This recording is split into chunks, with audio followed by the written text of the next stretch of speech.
President Bio was declared, he was inaugurated, we work with his government. Ambassador, what sort of further opportunities does the approval of the MCC open up Sierra Leone to, say particularly to the US government? What we have found is when MCC chooses to invest in a country, private sector investors follow.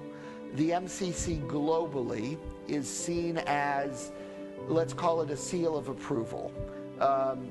Private investors look, they say, great, the MCC believes that country is on the right political, economic, social trajectory for stability, for investment in its people, for moving towards democracy. Therefore, it is a safer place for us as a private sector entity to come and invest. The reason for that question is Sierra Leone a stable place to invest at the moment for the US? Certainly there are U.S. investors here in Sierra Leone. I was with many of them last night at our Independence Day celebration, and many of those investors are doing quite well.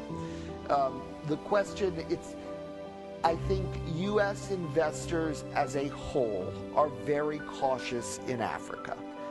Our companies are not the risk takers that some of our European counterparts companies are.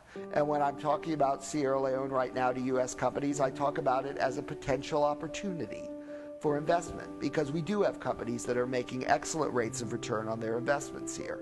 I talk about the fact that the political situation is improving. I think the Agreement for National Unity has moved us tremendously forward from where we were when it was signed in October.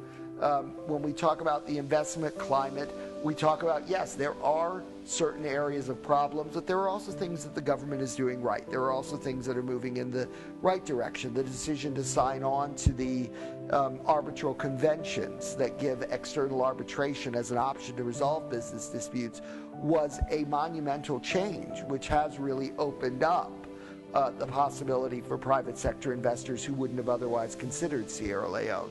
So I think you have to be honest with investors. You don't want to paint a picture that everything is perfect. I think we all know that there are areas that we could still see improvement in, but you also don't want to paint an untrue picture of Sierra Leone as just being so problematic you couldn't even consider investment there.